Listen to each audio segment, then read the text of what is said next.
Hey friends, again welcome back to my YouTube channel. जैसा आप सभी को पता है कि नोट सेट बिल्कुल पास आने वाला है, डे बाय डे आता जा रहा है।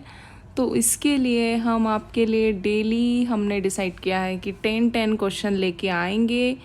और इसके लिए बस आपको कुछ नहीं करना है, आपके नोट्स तो आप पढ़ ही रहे हो, साथ में 10 मिनट निकाल के इन क्वेश्चन को देना है। ठीक है, डेली के आप 10 क्वेश्चन पढ़ेंगे तो आपके लिए अच्छा होगा।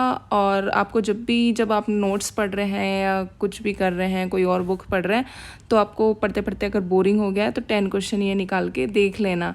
तो ये आपके लिए थोड़ा इंटरेस्ट अराउजिंग भी हो जाएगा। और ये question I am sure definitely आपको नोट सेट में देखने को मिलेंगे ही मिलेंगे। ठीक है, तो चलिए स्टार्ट करते हैं आज के 10 क्वेश्चन। तो हमारा फर्स्ट क्वेश्चन है, which of the following is not a symptom of depression.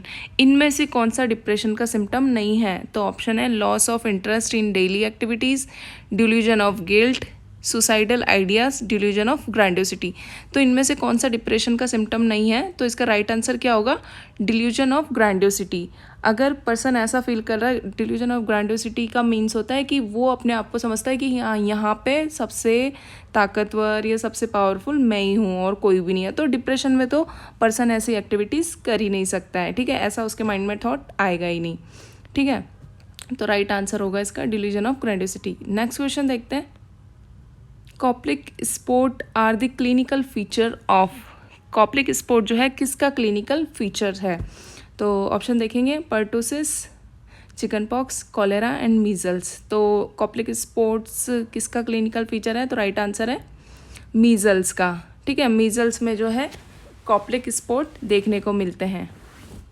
ठीक है, अब हम इसमें देखो सबको समझ लेते हैं एक बार। पर्टुसिस क्या होता है? पर्टुसिस को हम वूपिंग कफ भी बोलते हैं और 100 डे कफ भी हम पर्टुसिस को बोलते हैं। चिकन पॉक्स क्या है? चिकन पॉक्स किसकी वजह से होता है? वेरिसेला जोस्टर की वजह से।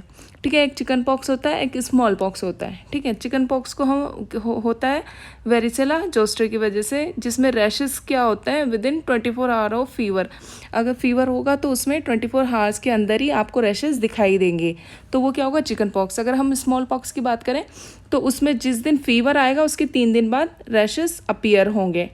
ठीक है, और जो चिकन पॉक्स होता है उसमें जो रैशेस होते हैं वो कैसे होते हैं? सेंट्रीपिटल होते हैं। ठीक है, सेंट्रीपिटल होते हैं मीन्स बीच में सेंटर पार्ट पे ज़्यादा होते हैं। ठीक है, आप इस तरीके से याद कर सकते हैं इसको कि पिटल मीन्स पेट पे और चेस्ट वाले एरिया पे। तो ऐसे याद कर सकते हैं कि जो हम चिकन अगर खाते हैं तो वो कहाँ जाता है? पेट में जाता है। ठीक है, तो इस वजह से वो ऐसे याद कर सकते हैं। और स्मॉल पॉक्स में क्या होता है? सेंट्रीफ्यूगल होता है, यानी कि सेंटर पार्ट में ना होकर कम होते तो हैं कम होते हैं, और एक्सट्रीमिटीज़ और फेस वगैरह पे ज़्यादा देखने को मिलते हैं। आप डायग्राम में क्लियर कर सकते हैं। ठीक है, नेक्स्ट है कॉलेरा। कॉलेरा की देखो 3 स्टेज होती है, stage of evacuation, stage of collapse and stage of recovery. ठीक है, तो कॉलेरा में क्या होता है? फर्स्ट स्टेज ऑफ इवैक्यूएशन में होता है पेनलेस डायरिया होता है, राइस वाटर स्टूल भी जिसे हम बोलते हैं।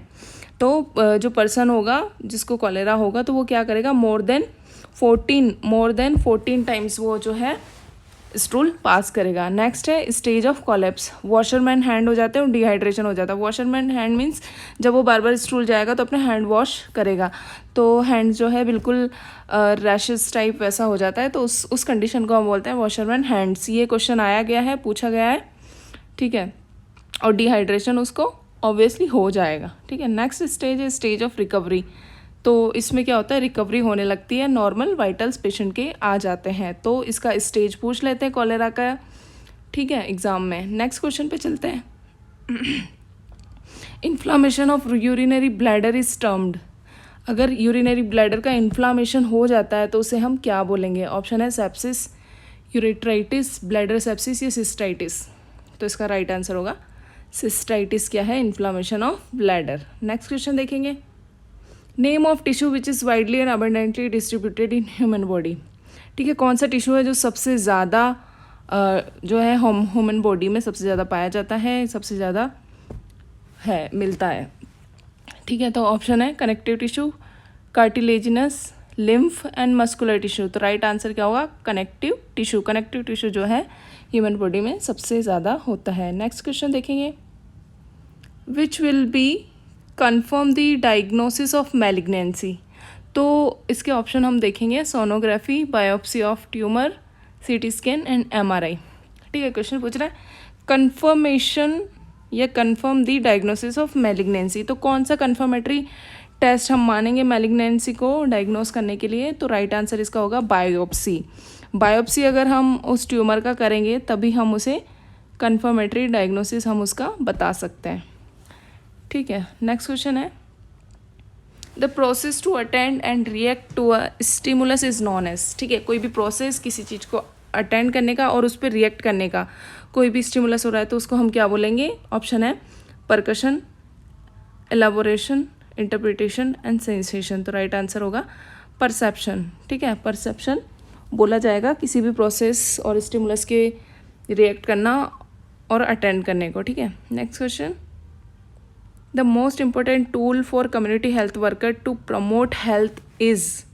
कोई भी कम्युनिटी हेल्थ वर्कर अगर है तो उसके लिए सबसे इम्पोर्टेंट टूल या मोस्ट इम्पोर्टेंट सबसे अच्छा क्या रहेगा हेल्थ प्रमोशन का? तो ऑप्शन है health education, administration of drugs, antenatal care, refer to hospital. तो इसका राइट आंसर होगा हेल्थ एजुकेशन। हम हेल्थ एजुकेशन दे के कम्युनिटी लेवल पे या कम्युनिटी के अंदर सबसे बेस्ट मेथड हमारा हेल्थ एजुकेशन होगा कि किसी भी चीज़ को हम आगे होने से रोक सकते हैं।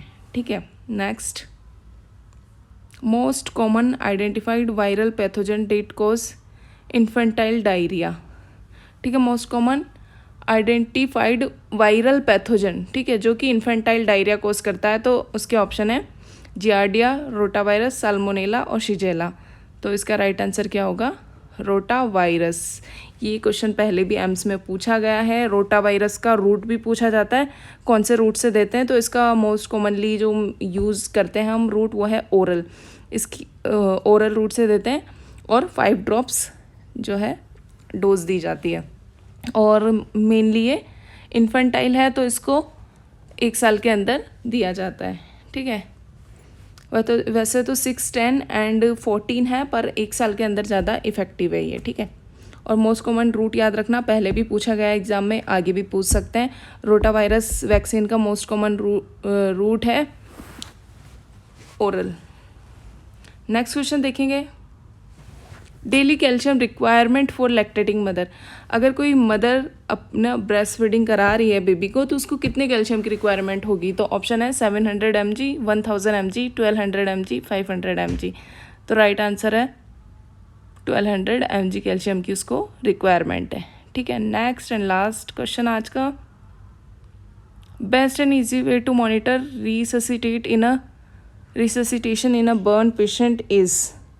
ठीक है, अगर बेस्ट और इजी मेथड की बात करें बर्न पेशेंट में मॉनिटरिंग करने के लिए तो उसके लिए देखते हैं ऑप्शन क्या क्या है। Monitoring pulse rate, monitoring blood pressure, monitoring urine output, monitoring haematocrit. तो इसका राइट आंसर होगा यूरिन आउटपुट। इजी भी है करने में, आप यूरिन बैग लगा के कैथेटर अटैच करके वैसे उस थ्रू देख सकते हैं। ठीक है, और सबसे बेस्ट मेथड भी और एडिक्वेट मेथड इसको माना जाता है monitoring urine output. Burn patient में यूरिन आउटपुट जो है फेवरेबल है और उसी को मॉनिटर करते हैं। ठीक है, तो आज के ये पूरे 10 क्वेश्चन थे, आप एक बार इनको देख सकते हो डेली। आप इन 10 क्वेश्चन को एक बार रीड ज़रूर कर लें। So guys, thank you.